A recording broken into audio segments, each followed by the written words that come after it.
Welcome to the Enemy of the Surveillance State, where we discuss news, tips, and open source tools to help you protect your privacy in an age of mass digital surveillance. This week, I'm joined by a special guest, Todd Weaver, who, because of his dedication to privacy, started a company called Purism, making computers and now a phone that are designed to respect and protect your privacy. We'll discuss mobile privacy, how to protect it, and more this week on Enemy of the Surveillance State.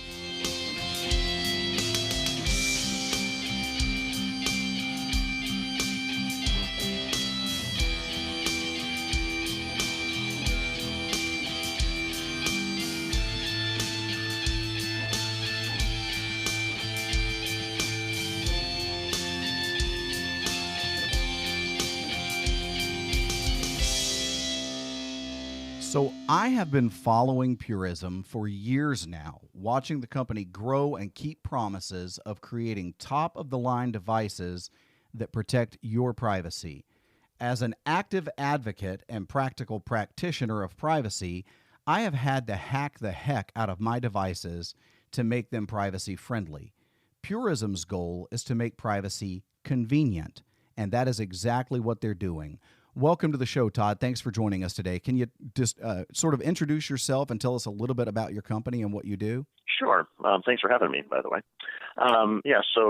Purism I started in 2014, really around the time that my daughters were at a young age, and I kind of recognized that what we had to do was be able to create products that are convenient enough that people can actually use them while having this default of protection.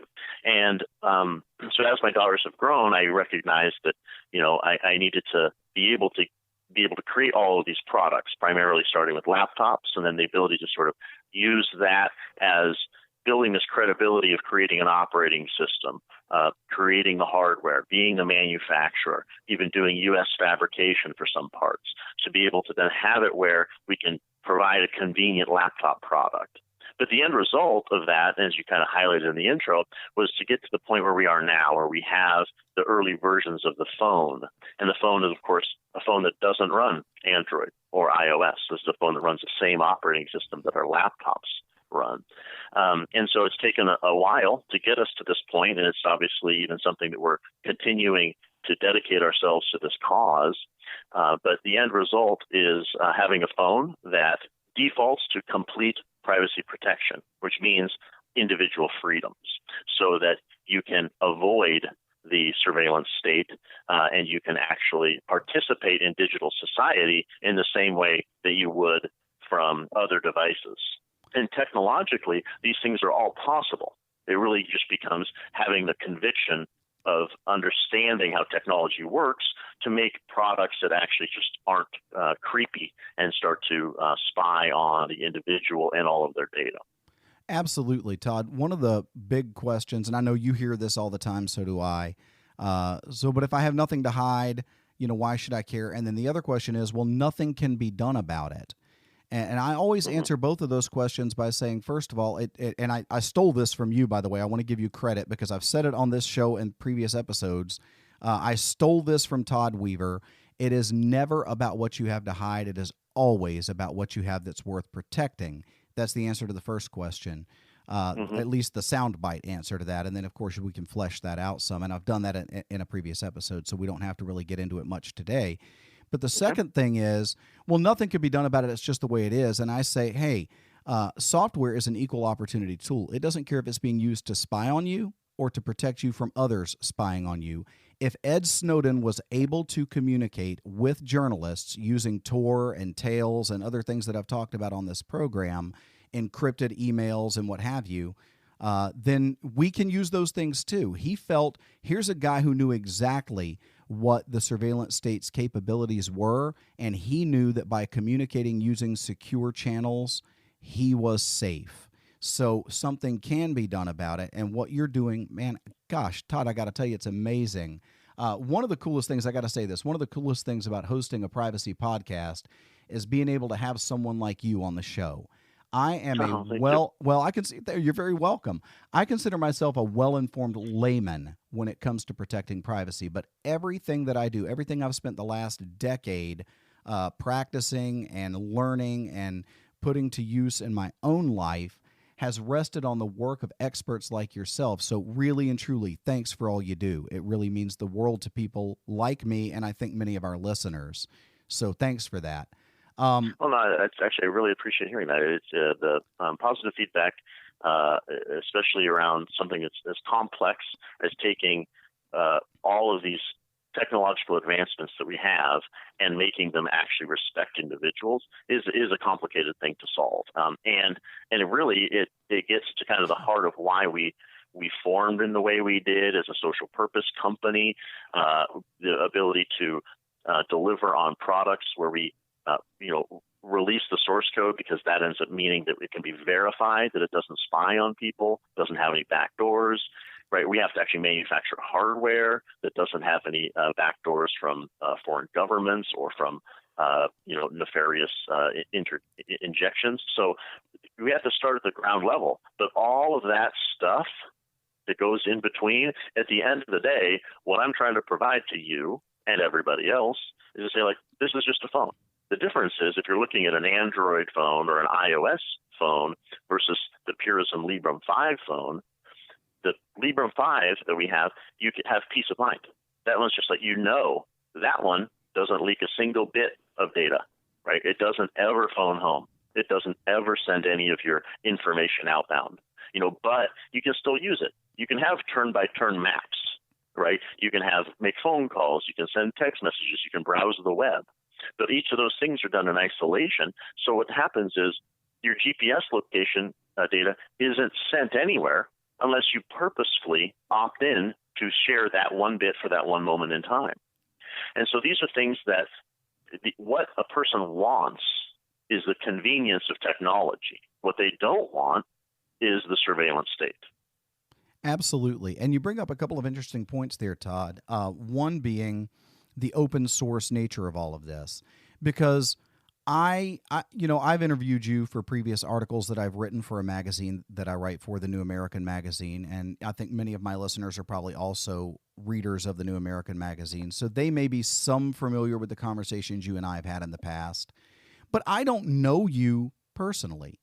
And even if I got to know you personally, I've not known you for decades. So how can Mitchell Shaw trust Todd Weaver where something as important, as non-negotiable as privacy is concerned? And the answer is, I can't. But I can trust auditable source code, that you release the source code. Now, you as a person, I may or may not trust you. It's completely irrelevant. Somebody somewhere with tape on his glasses gets to audit your code, or millions of somebodies somewhere with tape on their glasses get to audit your code, and they say, hey, there is nothing in this code that doesn't do exactly what it says it does. It makes phone calls, it sends texts, it checks email, it allows me to browse the web, it keeps my GPS stuff safe and quiet, but there's nothing in there that lends itself to someone surveilling me. Like you say, it's not phoning home. It's not narking me out to the man. And then the other interesting part you brought up was sort of what I call the incestuous relationship between the surveillance state in the NSA, FBI, CIA, and the other three-letter alphabet agencies that are out there, and what I call the culture of surveillance: Facebook, Google, Bing, Microsoft, all these other nosy things that are just looking to harvest my data, because your security and your privacy chain is only as strong as its weakest link. And if that link is that I've got Google living on my phone, it really doesn't matter what else I'm doing. So you built your own operating system, and that is a Linux operating system, yes? That's correct. Yeah, it runs a Linux kernel, and it's a full-blown operating system, but the same one that runs on our laptop. And it's one that we've been operating on for a number of years. It's also built off of an entire movement that's been around for 30 some odd years. So this is a well-established, secure operating system, and we have our own version of that because we make sure that all these things run in isolation. So let me kind of get to the point of that, for your listeners. Making sure that every decision that we make adheres to a simple mantra, which is we protect your freedoms. And so we will never do anything. The code will never do anything. The applications will never do anything that exploits that. And that making sure that we have this strong reason why we exist is so critical. And then the second point that you brought up earlier is this trust us, but you don't have to trust us because you can also verify it. Everything else in the technology space and all the other large companies that sort of participate in gathering up this information and then obviously work in conjunction with the surveillance state overall are ones who have a mantra of you can just trust us. And then when you ask to verify any of these claims, it falls flat, right? They'll say, well, you can just trust us, and they wave their hands.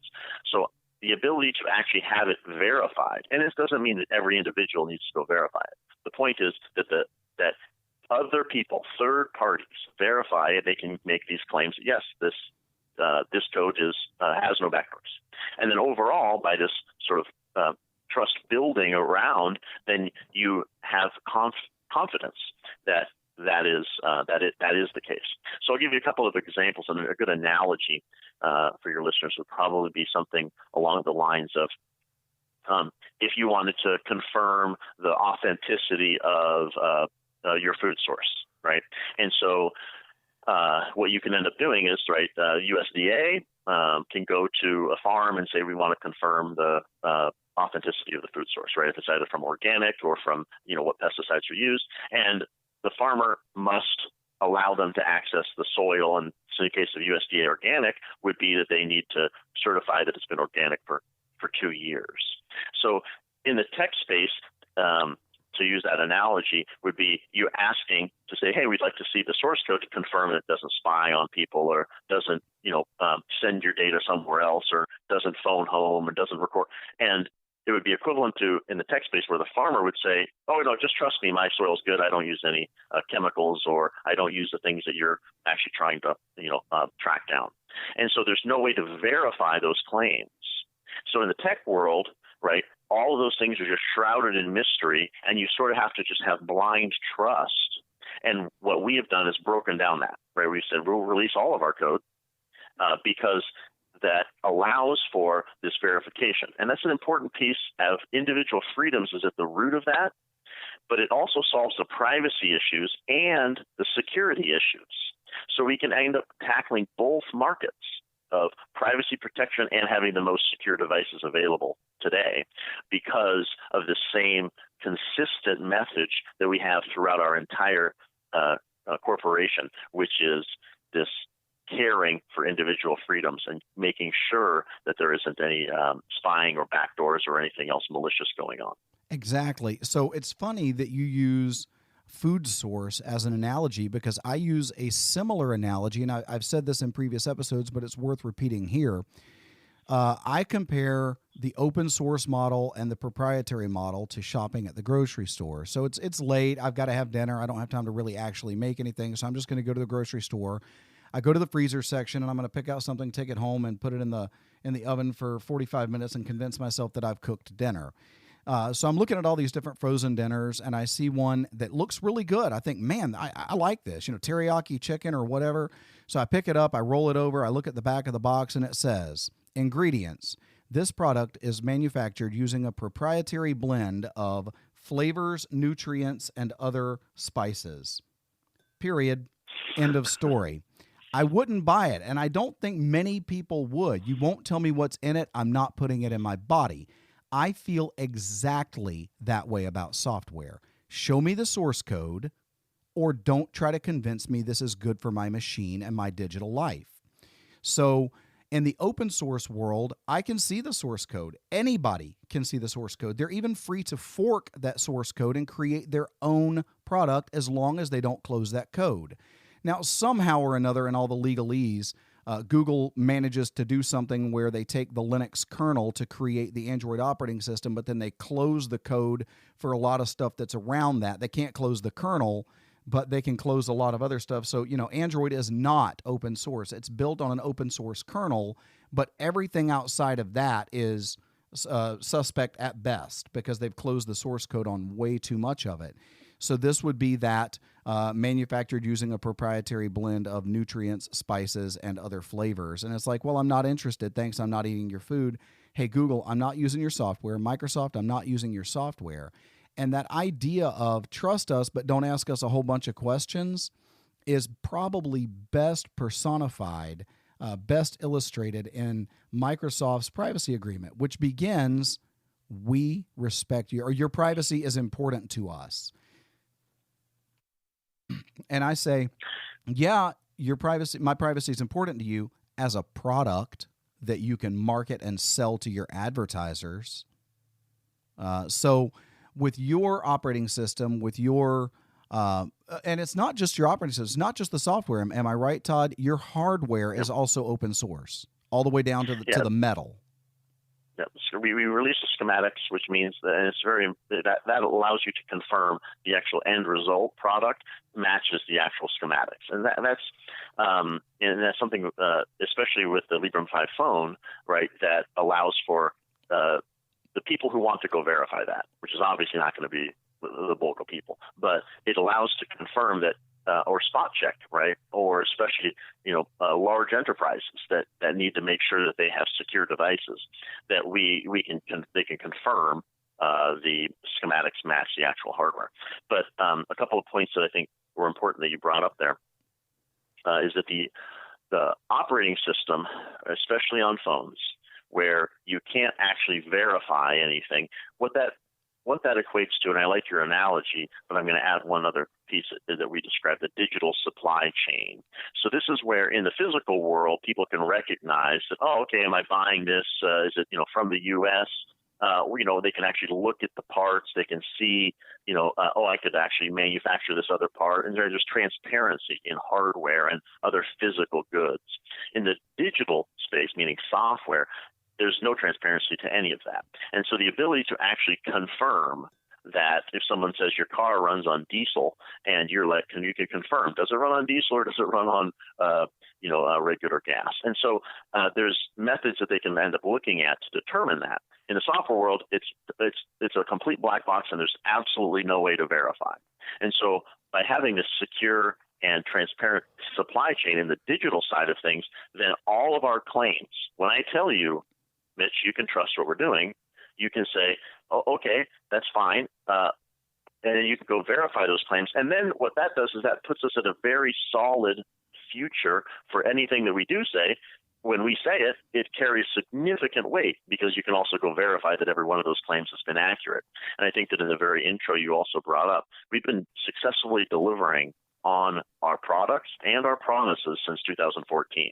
And that is in building of trust, building of making sure that you have overall trustworthy and secure and privacy respecting devices, having going on 6 years of record is something that is worth mentioning because it goes to proof positive of that we actually care about these issues. Absolutely. And in full disclosure, I want to say this to my listeners. I am not sponsored in any way at all by Purism. My relationship to Purism, like I said in the intro, is that I've been following their development for years, watching them keep promises. If my budget allowed, the laptop that would be sitting in front of me right now would not be the laptop it is. It would be the Librem 13. I covet that, and I plan to get myself one of these days. The Librem 5 is my next phone. When I will be in the market for a phone in the next year or so, and I plan to purchase a Librem 5. Right now, I have no relationship whatsoever to Purism. I don't own any of their products. I'm not paid in any way at all by Purism. I just happen to have interviewed Todd for some previous articles that I've written and have tremendous respect for what the company is doing, and I thought that it would be something that my listeners, that you, would want to know about. so that when you're making your next decision as one of my listeners, you can say, wow, this is at least an option. This is on the table. So let's go back. So go I ahead, wanted Todd. to touch on two points you brought up, because it's kind of it's interesting. So I think the disclaimer is also helpful, because obviously you're talking very positively about what we're doing, and I think that's nice of you to make sure that the listeners understand that disclaimer. Yeah, I'm not being rewarded for this at all. Yeah, but there's two other things I want to make sure your listeners know. The first is that we do sell high-end hardware, right? It's expensive because we have to fund the entire development process to actually implement this change. It's not putting a Band-Aid on cancer. We actually have to solve the systemic issues.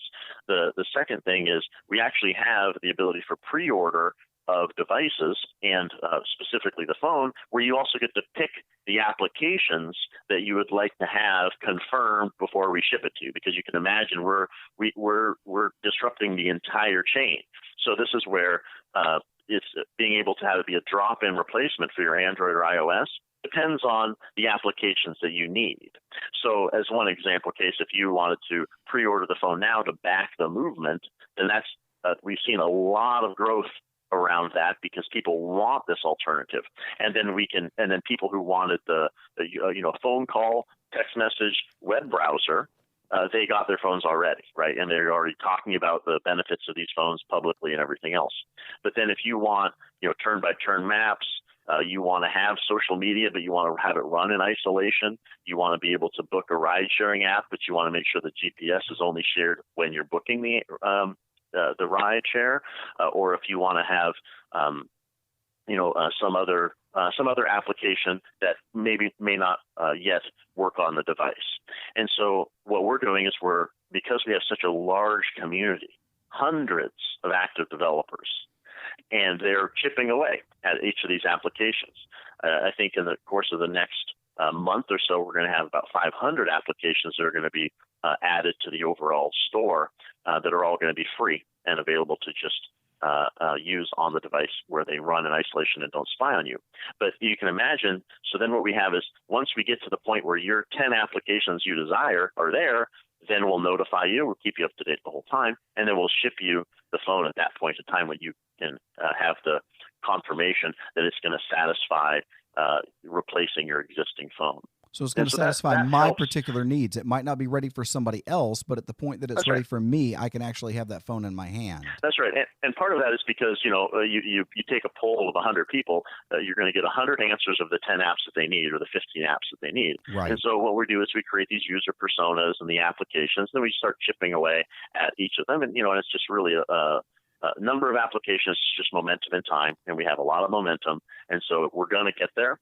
But then that also allows where people can financially fund the movement of saying, like, we want an alternative to Android or iOS. We want something that's convenient, right? And I understand that it comes down to convenience. We need to make products that are convenient, that also offer all the benefits of digital society. And that's not impossible, right? And this sort of brings back to almost even like the first thing that you had stated is, if we target convenience, then we can actually create the alternative, right? So, yes, you want to protect your things, right? And yes, we as technologists need to make these products that are so easy to use where they have peace of mind that the person who's running it doesn't need to go verify the code. They just know that this device isn't going to be tracking them or leaking their data. And that's and that allows us to bridge this gap between having people want what we're able to create, but even though they might measure us as we'd like you to be a little bit farther than where you are today, but I want to back your movement. And then once you get to the point of having the ride-sharing app or whatever it ends up being, that then we can, once that's there, ship them the phone. And then that allows us to sort of continue to grow and actually create a future where there is an alternative to the duopoly of the phone market. Absolutely. So 2 points that I want to address. I want to address that convenience issue that you talked about. But before I get into that, you mentioned that these are high-end devices, so they're relatively expensive. To be fair, Todd. I'm looking right now. While you were saying that, I just went ahead and opened the Librem 13 version 4 on the screen in front of me, and I'm looking at that. It retails at $13.99 out of the box without any tweaks. And of course, you allow some, like, I can tweak that the way I want it. I want a larger hard drive, or I want this, or I want that. That's fine. But $13.99 out of the box. I'm looking at that, and I if I were to open up, Apple's page right now and look at what the MacBook Pro would set me back for something that I would probably never see the performance difference in, I would never see a convenience difference in. It's a lot more than $13.99. So I don't think your product is overly expensive at all. I just want to say that. For the listeners out there, the Librem 5 phone, I think, is going for $600. Am I wrong? It will be $799 once we hit mass production. So okay, so $799. But if I go out right now and I pick up the latest greatest Android right now, I really want the Note 7 or whatever the heck it is right now, or I want the new Samsung device. It's going to set me back $1,000 or $1,100. And I'm looking at the specs on your phone, and this is not like going and buying a track phone. This is these are decent specs for a phone. Full featured, yeah, it's full featured. It's a good looking phone. I really like the nondescript black, just sort of, hey, I pull out this phone and the person across the room does not even have a clue what phone I'm using. I like that. Mm-hmm. I like that there's no branding on your laptops, except on the bottom side, I think it says that it's made by Purism and it's a Librem 13 or Librem 15.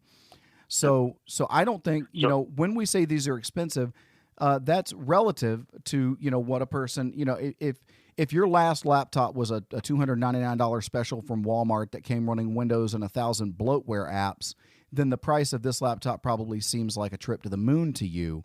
But if your last laptop was a top of the line or even middle tier laptop, this is not extremely priced at all. Ditto on the phone. If the phone you're listening to this podcast on right now, is a track phone or some low end Android device that nobody's ever heard of, then $799 for a mobile phone probably seems outrageous to you. But if you're listening to this on a Samsung or keep filling in the blank, the new Google Pixel or whatever, this is not overpriced at all. So now moving on to the privacy issue and the convenience issue, there's something that we didn't talk about earlier when you were talking about sort of your model for creating this, but in a previous conversation that you and I had, Todd, you talked about how, seeing your daughters grow up, you wanted something that was super convenient for them to just be able to be private without having to do all the heavy lifting with. And I know from my perspective, okay, I'm holding in my hand right now, and the phone that I have feeding into my board for this conversation between you and I is a OnePlus 3. It's a device that's about 4 years old. I've been very happy with it. It was exactly what I wanted at the time. My next phone will be the Librem 5. But to get the OnePlus 3 to where I wanted it, I literally spent years cracking one nut after the other. It was only last year that I finally got this phone to where it has no Google bits on it at all. I'm running an aftermarket Android ROM that removes all the Google bits and replaces them with a spoof of those Google bits so that things like notifications work, because many of the notifications for some of the apps that I use require Android Play services. I don't have Android Play services. My phone is just busily lying to that app and telling it that I do, so that criteria is met, that qualification is met, and bing, I get the app notification that I wanted when I get a text or an email or whatever. So I can do that, and you can do that, and you probably have done that in the past, but we get to a place where we realize, like, this is not duplicatable. I've got a lot of friends, and I'm not going to spend hours and hours and hours on each of their phones and then have to duplicate that every time there's a major update to the phone. I'm not going to do that for my kids and all of their friends. It would be more than a full-time job. I'd have to hire a crew whose job it is to update everybody's phones in my circles and their circles to do what your phone does out of the box. Yeah. And in that conversation, Todd, you mentioned to me, and we haven't said it specifically in this episode, but I want to make sure that it is said. Am I correct? The phone was always the goal. The laptops Yes, were correct. just a step toward that goal. Can you talk about that for a moment? Yeah, sure. So I'll touch on and reiterate that yes, the scale aspect is what you're bringing up, where being able to obviously I'm in the hardware and software space and have been in it for a long time, many decades, right? And so I customize things, I tweak things to my needs, but I also recognize that's not the normal case for everybody. And those, and obviously you're probably in a similar camp where you get asked a lot about, hey, what's the thing that I should end up doing, right? And factoring that in is like, well, wow, what I'm doing, I'd love for you to also be doing, because now that I've dialed everything in, it's like utopia, right? But to get you there, oh wow, that's going to be a time sink, and so this all comes to the convenience story, right? So the ability to scale, right, for my kids, right, for my family, my extended family, right, it turns into where it's I knew that we needed to just simply create a product where I can just literally hand them the device. Right, here you go. And the reason is because of making sure that that device from the ground up has been one where we've taken all those extra steps that you've gone through for years, but we've actually gone even beyond that to say, like, you know what, we're going to solve a lot of the things that you end up having to doing with all the custom ROMs and that notification. We're going to strip out all of that, and we're going to actually make something from the ground up where none of that exists. So that means that there isn't a point in time where someone's like, oh, I got to go do some extra difficult step. There's no difficult steps on the phone. And not only that, let me interject there, because not only that, but I don't know what the next iteration of Android holds. Will I be able to do this again? Is the ROM that I currently use and depend on for my privacy going to be available in the next version of Android? Or when I get the next update, is it just going to break everything and Google's back on my phone and there's nothing I can do about it? That's right. So that's the whack-a-mole problem. So and it's something that everybody who modifies something to their desires faces when you're at the control of a parent company that clearly has intentions that are not aligned with what you desire. So yes, they can just simply issue a software update. This also relates to the longevity of devices, as a matter of fact. So you can see that with the Librem 5, we have a 10-year cycle on the hardware itself, right? So we selected chips that have a long-term support. The other thing about all phones that you experience now is after about 2 years on a phone, unless you're tweaking things and modifying them or staying downgraded, that a simple software update means product obsolescence. So then that fuels this where you feel like, oh, my device is now up to date and it's totally slow, I got to go get another phone, when that's not the case. That hardware actually is very powerful still and can run at very fast speeds. So our phone has, because we don't have any of that bloatware built in to just artificially slow down the device, or even in a lot of cases, the next version that comes out will then remove older versions of phones. So literally your phone at 2 years isn't supported any longer, right? These are all things that we're solving because the hardware itself is so reliable that then you can have a phone that can last as long as you desire. And every software update that we have, you can also have complete peace of mind is going to be released, where it's never going to downgrade or make your device actually be detrimental to you. Or, go ahead. Or, my battery has just finally given up the ghost, and I've got an hour and a half charge on my battery. Your battery is user replaceable, yes? That's correct. Yes. User replaceable, and also we isolate out a few other parts like the Wi-Fi modem and the actual cellular modem. So even being able to do upgrades, as cellular data advances to the next generation, and then Wi-Fi advances to the next generation, or you need an extra battery, right? Those things are actually all user replaceable, which also offers this. Now, granted, in the changing out your baseband is a screwdriver and and popping in a new card. And not everybody would even do that, but the battery replacement is also very easy. You pop off the back of the case and you pop in a new battery.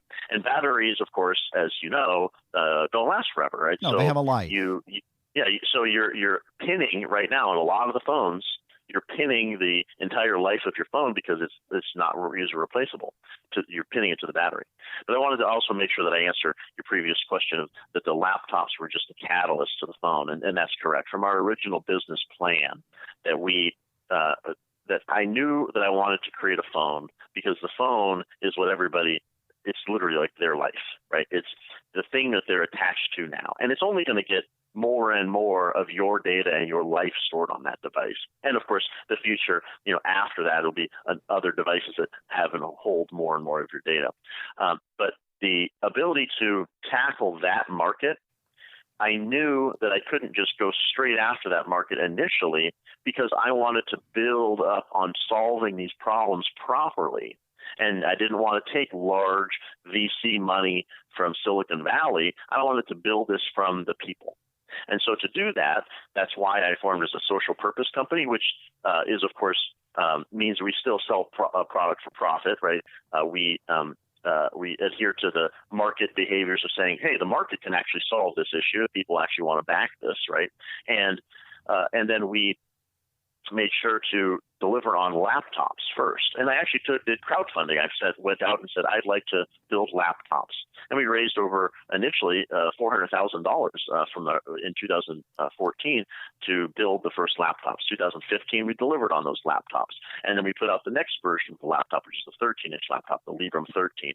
And then we could continue to deliver on additional products and versions. And now we're up to version 4 across those products. And then and that allowed me to then be able to run a crowdfunding campaign to manufacture the phone, which publicly raised over $2.5 million before we closed the campaign. That was $2.5 million in 60 days. So there's a huge market for what we're doing. And then afterwards, we've still been able to close many millions of dollars in pre-sales of the phone because we've been able to actually show progress and deliver the early versions of that phone to the early backers. So that way, the confirmation that we will deliver and we meet our promises is sort of, continues to ring true.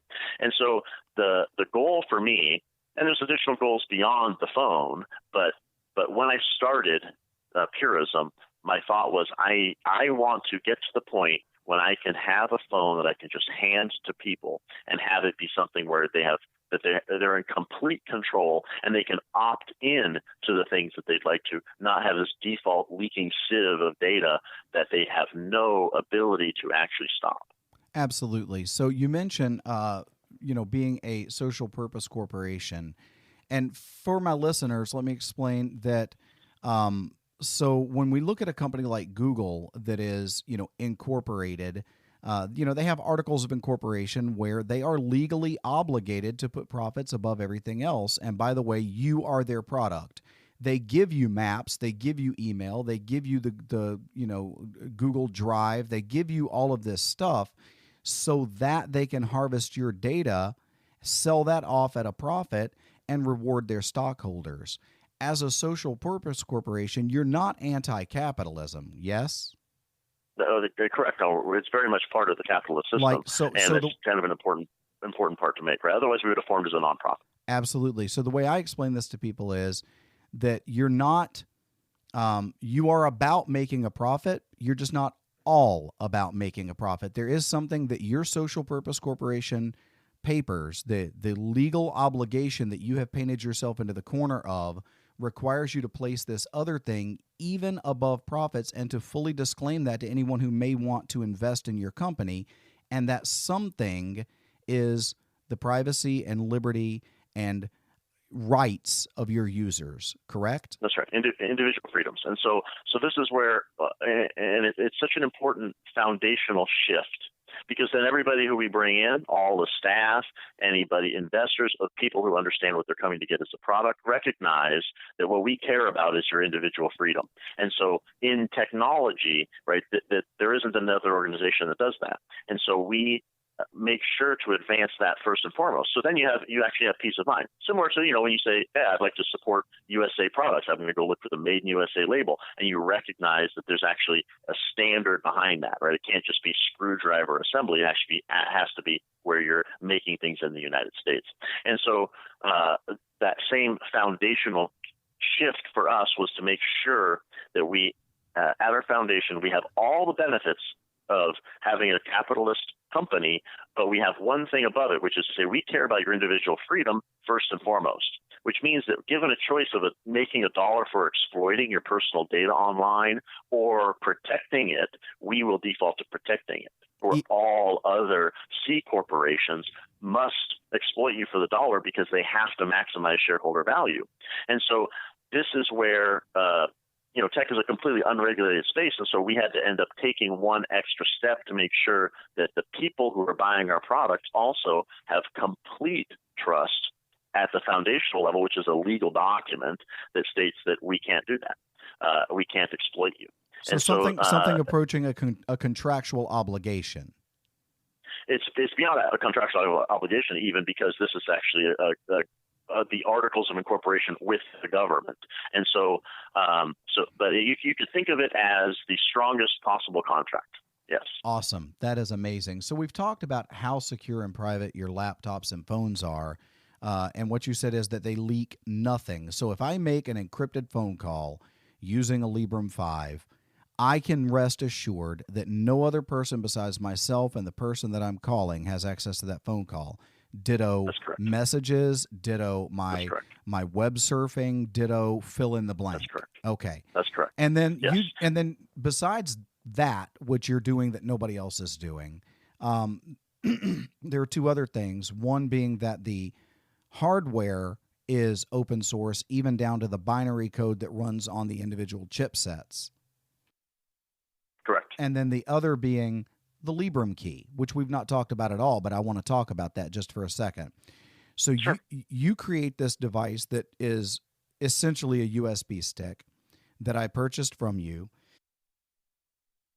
and then I plug that into my Librem 13 if I've got one, and it checks a couple of things for me. Basically, it says that the kernel has not been changed since the last time this Librem key was plugged in. The BIOS has not been changed since the last time this key was plugged in, and nothing in the hardware has been changed since the last time this key was plugged in, correct?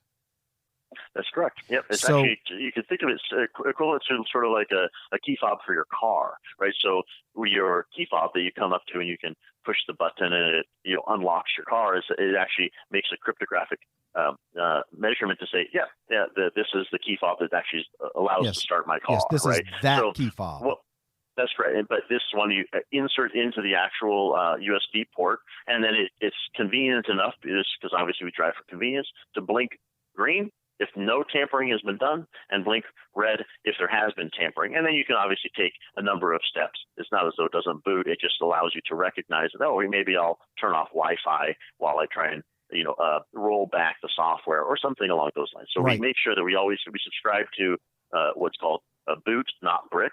So we make sure that all devices, you can still boot the device and still use it. But what this allows you to do is have it where the device can actually verify to you that it hasn't been tampered with. So that at least you know whether enterprise space. Right, so that at least I know whether now what I want to trust this for. If all I was going to do was check Facebook anyway, heck, who cares? I'm already bleeding all my junk to Facebook. What if I can't trust the box that I'm doing it on? But if this is where I'm getting ready to send that encrypted email about this very important project that I'm working on that I don't want anybody in the world to know about, this is not the box to do that on today.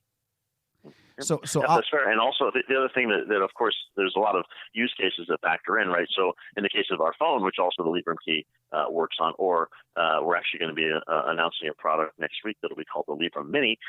That's going to be a small form factor home PC.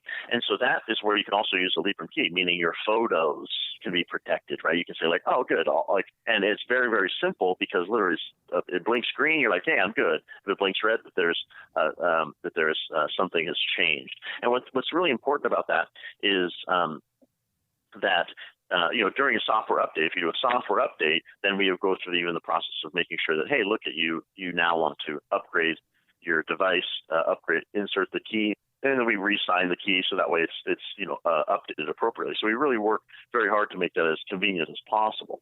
A few other things that really benefit by having this be so simple is then we can also get into all sorts of other verification areas that with products, that means that people can confirm right? So gets back to this convenience and verification piece, that this is a device that we as Purism don't actually hold the encryption key. You as an individual do, right? And so there's a no zero knowledge component there. That's right. So Purism can never get a warrant to then unlock your phone or get a warrant to unlock your home PC. We have no knowledge of it. It's literally, we're selling you the product. You own it completely and outright, and we have no information about it. The encryption behind it is on that key that you hold and you can put in your safe and you can store. And so this gets to where, it really comes down to making sure that individual freedoms are fully protected at everything that we're doing, because at that foundation, then you have privacy and then you have security. Without that foundation, then it's you don't have either. Absolutely. And so where the rubber meets the road, I'll put it this way. I'm glad that you do a confirm not brick, or however you phrase that basically boot not brick. Yeah. Boot not brick. A person can still make a decision to use this unsecured device. I will tell you, for me personally, here's the story that I usually tell when I talk to people about this, like my friends or whoever. When I'm explaining the Librem key, I watch people light up because nobody else is doing. I've got the young man that will eventually be my son-in-law. He's a wonderful young man. He works in IT. He's a white hat sort of hacker guy. Works for a security company. This is what he does. And when he looked at the Librem key, he was like, "Man, this is amazing." And I said, "Look, here's the deal. If I take my laptop right now, I've got to go on a trip and I go through TSA security at the airport, and I get all the joys of being either naked scanned or groped to get on a plane. Yay me. But on top of that, they take my laptop in the back. If they take this laptop that's sitting in front of me right now in the back and it's out of my sight for more than 30 seconds, Todd, I will never boot it again. I will harvest it for parts, sell those parts on Amazon or eBay, and then I will hope that I can put a few extra dollars with that and go buy myself another laptop and be back where I was. With the Librem, I've got the Librem key. Fine, take my laptop back there. Have fun, guys, because what I'll do is when I get to my destination, I'll check into my hotel room. I'll boot up my machine with the Librem key in it. It flashes green. I know everything's good. They've not changed the BIOS. They've not added some keylogger piece of hardware or software. They've not changed the kernel. They've not added something to my software somewhere. My box is exactly like it was when they took it out of my site. If, however, it flashes red, I harvest it for parts, I sell them on the internet, and I go buy another one just like it. I would personally never use that device again. I'm glad, though, that in your effort toward giving people choice, you allow them to make what I think would be a very bad choice, but that's their choice to make. That's right. So it's important. Individual choice is clear sense of freedom, and it also means that we're not locking somebody into a terrible, inconvenient product. I mean, imagine the person who's needs to get at a document. So here's a case of you travel through TSA. On the other side, it blinks red. Well, you can flip the hardware kill switch that we have, which is a physical switch on the device, and also on the phone even, that allows you to toggle off all radio.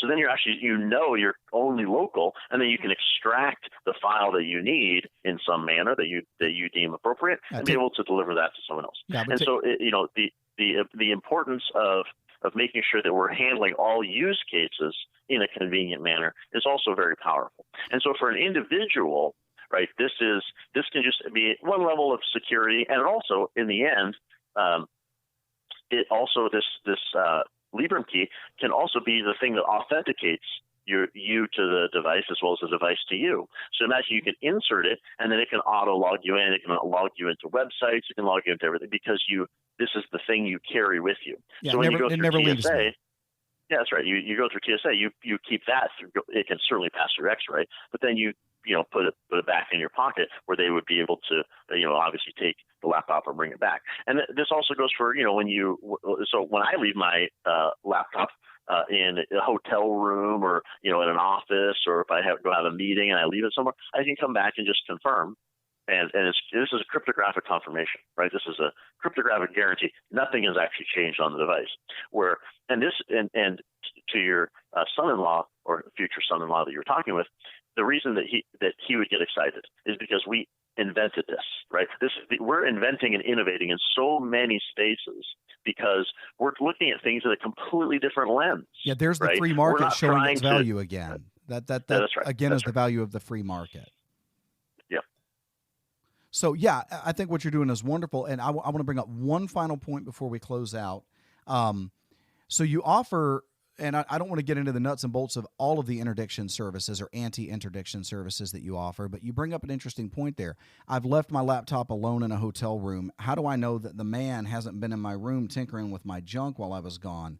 But then by that same token, how do I know that from the point that you shipped the device to me, the man didn't intercept it somewhere along the way, wreak havoc on it, install his spyware on it, and then allow UPS or FedEx or whoever to deliver it to my door? And from the moment I begin using the device, I am none the wiser because I plug in the Librem key and it says everything's fine because they got that too. So one of the options that you offer is that you ship those separately. You ship me the Librem key, and only once I've confirmed to you that I've got that in my hand do you ship me the laptop. And so what that means is, since to make those changes, someone would have to have both of them at the exact same moment, I can know that never happened. That's correct. And so obviously that's something that we do offer. And actually it's kind of surprising how many people have taken up that offer because of the simplicity of saying, oh, look, okay, I get package 1, which is the Librem key. I hold on to that. I confirm it back. Yes, I have it now. And then we ship the laptop, and then they can plug it into the Blink Green. And so that confirms the what's called interdiction, which means something has been modified during shipment. And obviously the people who want to confirm that, it's so simple that we have people who are like, you know what, actually, I'm just kind of curious how it works, right? They're not actually, let's say, concerned that maybe it was tampered with in shipment, but they're like, wow, that's just so innovative and almost like fun that we've had a giant uptick, no doubt, in the number of people who want. But obviously, the other piece that's really important behind that is enterprise, where we can sign an entire pallet of devices. And with various keys, they sign the keys, they ship us the key, we can sign things, ship them back. There's all sorts of really fun things that you can end up doing. But at the end of the day, what you're actually doing is having a cryptographic guarantee that your device has not been tampered with, period. And so that becomes such a strong foundation to then trust everything beyond that. And that's your sort of weakest link in the chain. This means that there is no weak link in the chain. Right? Absolutely. This isn't you're anchoring your aircraft carrier with unbelievably strong, what's transparent all the way down to what you might have 100 yards of twine, right? Exactly. So this is every link in the chain of everything that we have done, from foundation of a social purpose company to releasing all of the schematics of the hardware we produce, to releasing the actual software, to making sure that there isn't any area in the entire supply chain that we have left unaddressed. And so we have the complete confidence from the onset all the way to product arriving at your door. And then at that point, it's your product, right? And you have complete ownership of that product. Absolutely. And I am not surprised that you've seen this uptick in that, because here's the thing. We all have fire extinguishers under our sinks. Not because I think I'm going to get a kitchen fire today. I don't think I'm going to have a kitchen fire today. I'm very careful that doesn't happen. But hell's bells, if it does happen, I want to know I can reach under my sink and pull out something and put that out. So fine, I buy the Librem key. I'm going to buy it anyway, right? So I have you ship it separately. It's a few extra dollars for shipping, and you ship them twice, and I have to wait a couple of extra days for my laptop. Woe is me.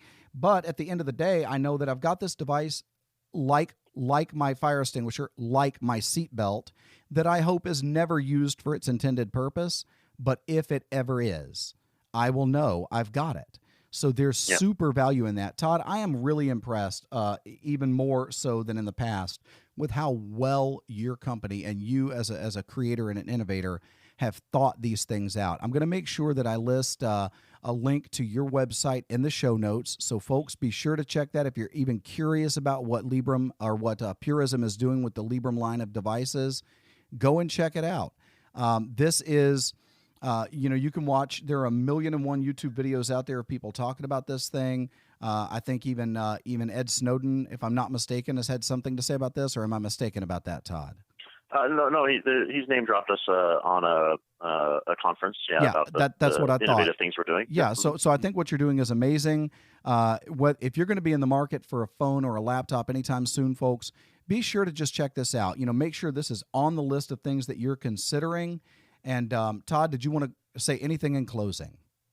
I really appreciate the conversation. It's always a joy talking with you, and I also wish your podcast some larger growth and continued success. Thanks, Todd. I really appreciate that. God bless. And folks, thanks for tuning in, and join us next week on Enemy of the Surveillance State.